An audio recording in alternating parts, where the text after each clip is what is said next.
According to my own statistics, only a small percent of people who watch my videos are actually in my guild. So if you want to join the guild or add me as a friend, they're in the description below. Also, actually, please subscribe as well. Thank you. Hello people, welcome back to News Review. This week there's the PR of the 1% jackpot Gintoki. He has actually become somewhat good. So let's jump straight into it. The Gintoki's PR is called Shiroyasha, still water human of course. Now he's no longer limited to the diamond seal characters and water characters. He can have any member he wants.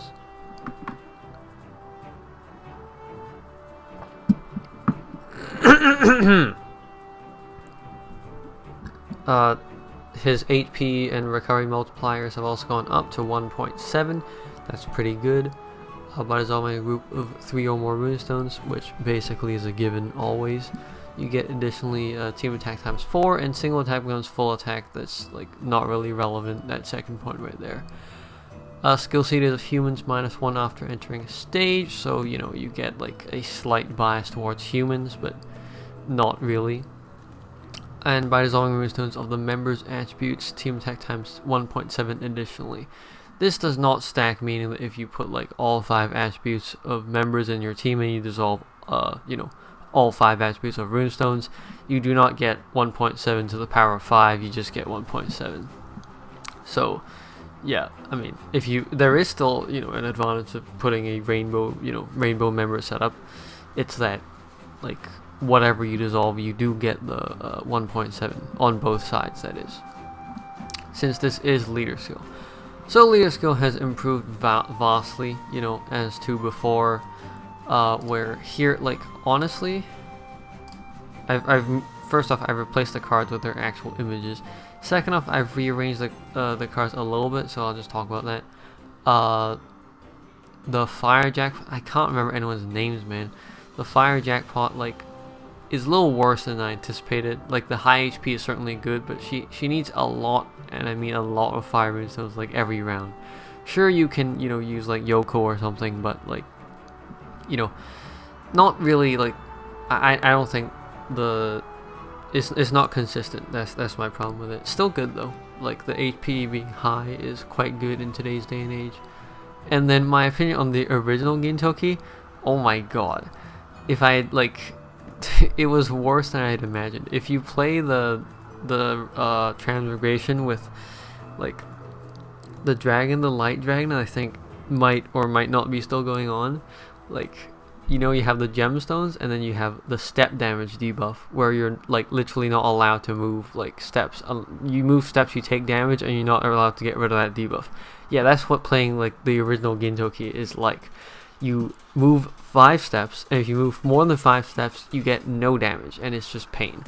So this version is very much an improvement over the last one. Moving on to his team skill. His team skill relates a lot to his active skill, so I'll discuss both of those like kind of in tandem. First off, you get an extension of 7 seconds regardlessly. That's pretty good. You end up with like 12 seconds under normal circumstances, which is a lot of time to move your runestones. Second off, he has Enchanted Trail, which is very nice. Everything is the effect of other attributed runestones, so that means heart is still your only source of recovery, but he doesn't really want recovery, as I'll talk about in a bit. The first damage received, this is a willpower effect, this one, which means that it will get affected by like damage, like enemies that ignore damage reduction and willpower. If your HP is less than half, then Shiroyasha's attack will be buffed by an additional 1.7 times, and your combo count will be increased by 17, which is really good. It's a pretty high number. Like today's, like, the cap is like 33 combos, right? Sometimes you get 20, as in the last month's like challenge. And if current HP is 1 before runestone movement, by dissolving 6 types of runestones in that round, dodge the first attack of each enemy.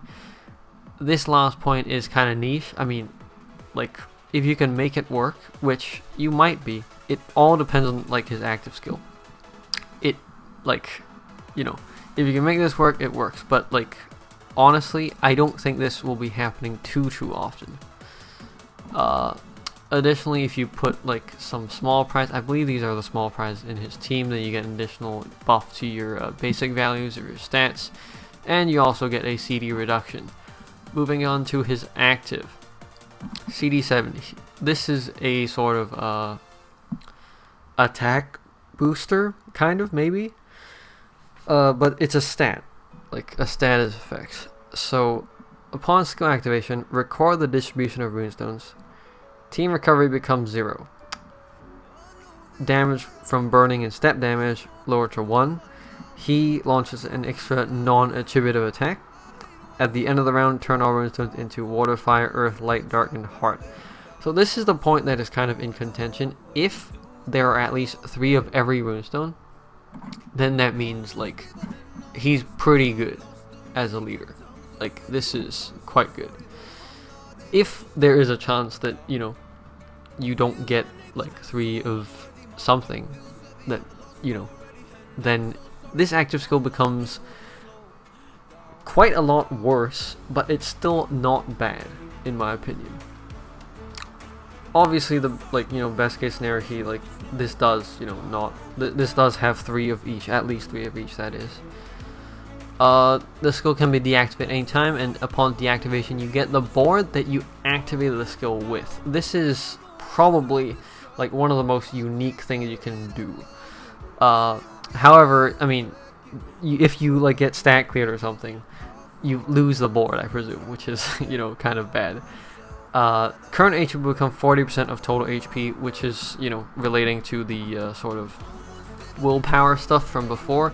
Because you probably, in today's day and age, you don't want to be stuck at 1 HP, right? Even if you're, you know, ignoring burning and whatever, it's lower to 1. If you're at 1 HP, you will still die. So becoming at 40%, activating this less than half effect, while also having some amount of HP is quite good. Then he has some bond skills with the small prizes. And yeah, so now I think he is approaching like this ideal 175 point. The reason why I don't put him squarely in it is because there are a couple, you know, like looking at it from an active perspective, there are a couple cards that do the same thing. First off, team recovery becomes 0. Within the water human, you know, even just within the water humans, everyone thinks of Cassandra, of course, right? But actually there's a free like card in the LR pods that can do this. And then also obviously the fake Cassandra from Eva. And then the new like not chain battles, whatever the heck battles the card is called. He also has a stat that can reduce your team recovery to 0. Next up is step damage. Step damage, Shirayasha is the second ever card to ignore stat damage, so that's quite good actually in that respect. The only other one is Shiryu from the new Saint Seiya. And then third is ignoring burning. There are 2 other water human cards that can already do this. One is Minerva, an ultimate card, and second obviously is Todoroki. He has a, you know, basically a stat of ignoring burning because you can trigger his character runestone. However, like, is Shirayasha good? Like, am I gonna be pulling on it?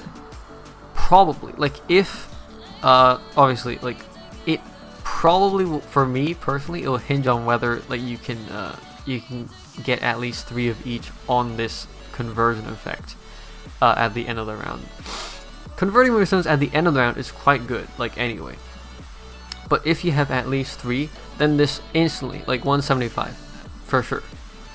Because as a leader, he's good, but he's not some sort of, you know, because you gotta keep your HP low, it's not some sort of no hassle leader. But the active is unique enough that if the conversion effect is reliable, I would pull.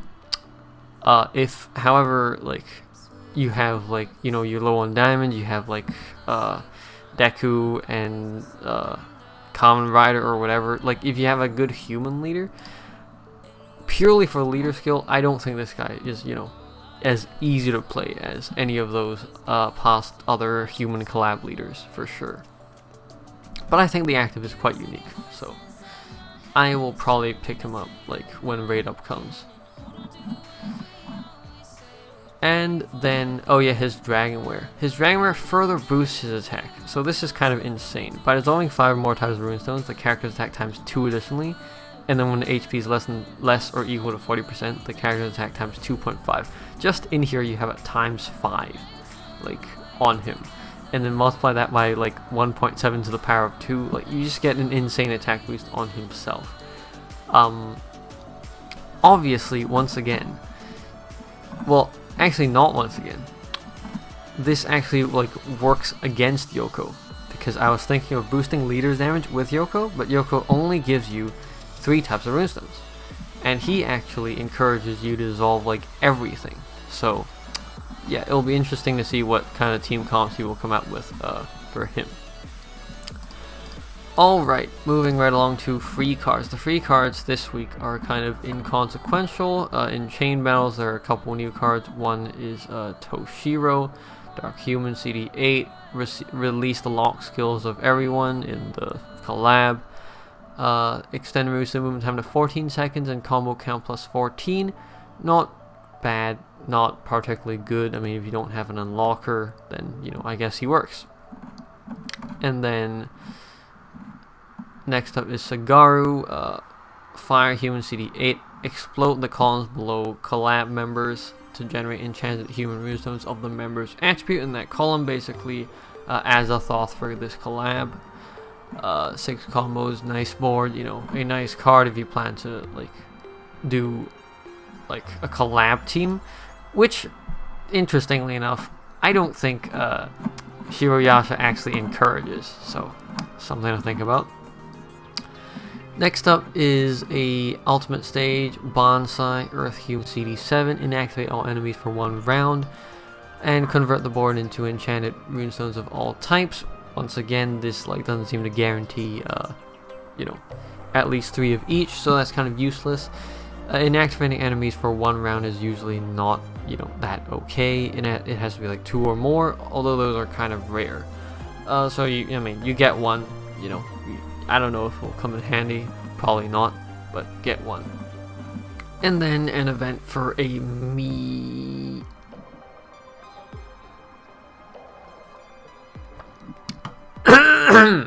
And then an event for a meme card, Taizo Water Human. Something to do with 3. This is just an entirely trash card that like works on the meme of the number 3 for some reason. And yeah, he sucks. Moving on to the celebration events, there's going to be a returning ultimate card of Luchi. I think that's how you pronounce that.